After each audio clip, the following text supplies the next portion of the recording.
곧 추경이라 현금을 살포한다. 서민만 죽어나요.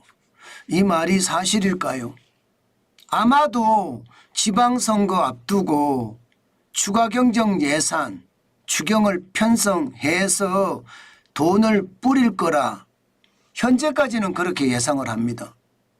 이재명 대통령도 추경해야지 추경해야지 추경해야지 추경해야지 4번이나 추경에 대한 이야기를 한 것으로 봐서는요. 아마도 지방선거 전에 추경해서 돈 뿌리지 않을까 저는 그렇게 예상을 합니다. 실제 시장에서도요. 추경한다. 지금 그렇게 나오고 있습니다. 예를 들어 말입니다. 국고채 3년물 금리 추이를 보면요.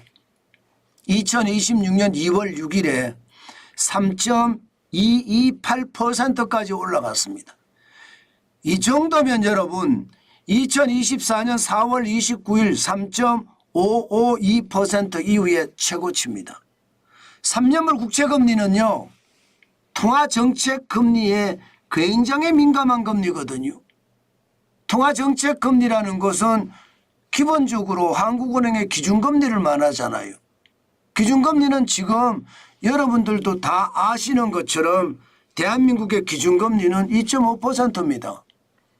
예, 거기에 비하면 3년물 국채금리는 3.228%니까 스프레드라고 하나요? 간극이 굉장히 크죠. 결국 말입니다. 국고채 3년물 금리가 올라간다는 것은 그만큼 기준금리를 올려라 올려라 올려라 하고 압박을 가하는 거예요. 게다가 10년물 국채금리도 올라갑니다.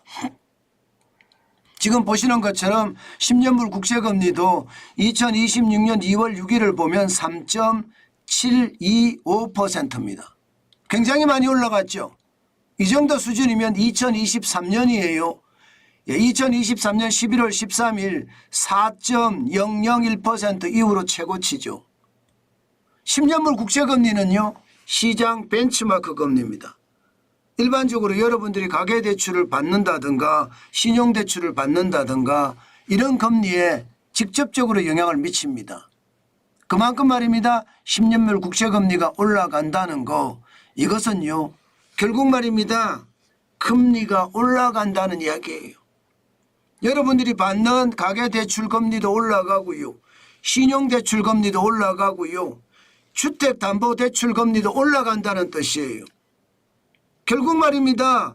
결국 국채금리가 계속 올라가니까 사실 서민의 대출금리가 다 올라간다는 뜻이잖아요.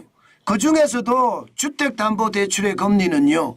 지금 상단이 6.31% 39%까지 올라갔습니다. 굉장히 많이 올라갔죠. 하단이 4.25%예요. 일반적으로 은행에 가서 대출을 받아 보신 분들은 다 아시지만 하단보다 상단에 가깝습니다. 대부분의 대출금리는. 그러면 6% 가까이 대출금리를 낸다는데 이거 괜찮을까요? 그만큼 충격이 되지 않을까요? 그러면 왜 이렇게 대출금리가 올라가느냐? 간단합니다. 돈 푸니까. 돈을 푼다고 하니까 시장은 거기에 즉각적으로 반응을 하는 거예요.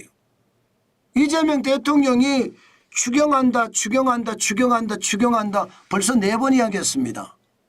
그러면 여러분 지금 적어도 2026년 6월 3일이 지방선거니까 지방선거 전에 추경을 하겠죠. 현재 시장에서는 10조에서 20조 한다고 하지만 사실 이거 이재명 대통령의 스타일에 보면 한꺼번에 확 해야지 하는 그런 기본적인 생각을 가지고 있습니다. 그럼 이거보다 더 많이 할 수도 있어요. 이렇게 되면 여러분 대한민국의 상황은 어떻게 될까요? 작년에도 지금 많이 풀어서 시중 물가가 많이 올라가고 환율이 고공행진을 하고 시장이 굉장히 흔들렸잖아요. 또 추경을 10조에서 20조가량 한다고 하더라도요. 저는 시장에 충격을 줄 거라고 생각합니다. 왜냐고요? 아니 예산 자체가 엄청나게 올라가 있잖아요. 2025년 대비 2026년에 8.1%나 올라갔습니다. 727조 9천억까지 올라갔어요. 없는 살림에 계속 빚내서 돈을 쓰겠다는 이야기거든요. 빚내서 돈을 쓰게 되면 여러분 결국 말입니다. 정부의 재정은 확장 재정이 될 수밖에 없습니다. 확장 재정이라고 하면요. 국채금리를 당연히 확장을 시킬 수 있습니다. 아니 그러면 국채 발행 안 하고 아니 뭐 세금 많이 들어오면 벚꽃 추경도 괜찮은 것 아니냐. 그것도 아닙니다. 일단 돈을 많이 뿌리잖아요. 돈을 많이 뿌리면 뿌리는 것만큼 통화량이 늘어납니다. 통화량이 늘어나면 돈의 가치는 떨어지고 실물의 가치는 올라가잖아요. 실물의 가치가 올라가는 게 물가가 올라가고 환율이 고공행진하는 거 여러분들도 지금 계속 경험하셨습니다. 그런 아주 최악의 경험 계속 이루어질 겁니다. 그렇게 되면요. 결국 말입니다. 추경을 해서 서민들을 위해서 돈을 뿌린다고 이야기하지만 사실 추경 때문에 대출금리가 올라가서 서민들의 고통은 그만큼 더 커진다 이렇게 말할 수 있나요? 그만큼 말입니다. 추경이라는 것은요. 앞으로 보기에 돈을 뿌려서 뭔가 좋은 것 같지만 시간이 지나고 보면 대출금리가 올라서 결국 서민들이 다 부담하게 되는 거예요. 그래서 제가 절대로 돈 뿌리는 거는 이제 그만해야 된다. 이거 제대로 경제를 합리화시키는 것이 맞지 돈 뿌려서 계속 성장을 끌고 간다는 것은 오히려 시장에 독이 된다. 제가 그 말씀을 많이 드렸습니다. 그게 현실인 거예요. 그 정도로 시장 진짜 충격이다 이런 생각이 들고요. 자, 이대로 가면 저는 결국 말입니다. 한국은행은 기준금리를 올릴 수밖에 없다고 생각합니다. 당장은 금리를 안 올리겠지만 돈 뿌리는 것만큼 지금 올릴 수밖에 없어요. 3년물 국채금리도 3% 이상으로 쑥 올라가 있고요. 10년물 국채금리도 지금 폭등 기조잖아요. 그렇게 생각을 하면 결국 한국은행의 기준금리를 올려요. 그러면 이제 모든 사람들이 기준금리의 영향을 받을 수밖에 없거든요. 그렇게 생각을 하면 부자는 예금을 하기 때문에 더 부자 되는 거고 가난한 사람은 대출 부담 때문에 더 가난하게 되는 역설이 만들어지게 됩니다. 저는 이거 진짜 서민들도 그렇고요. 정부가 돈 뿌리는 것은 강력하게 막아야 돼요. 계속해서 돈 뿌리게 놔두는 것은요. 저는 책임 방기라고 생각합니다. 그만큼 심각한 수준이다. 저는 여러분들에게 그렇게 말씀을 드리겠습니다. 여러분, 정부가 추경을 통해서 현금을 살포한다. 이게 진짜 서민들에게 도움이 될까요? 당장은 도움이 됩니다. 그렇지만 추경은 돈을 뿌리는 거잖아요. 그럼 돈의 가치는 떨어지겠죠. 실물의 가치는 더 올라가고요. 그렇지 않다고 하더라도 지금 물가가 고공행진이라고 하는데 부담이잖아요.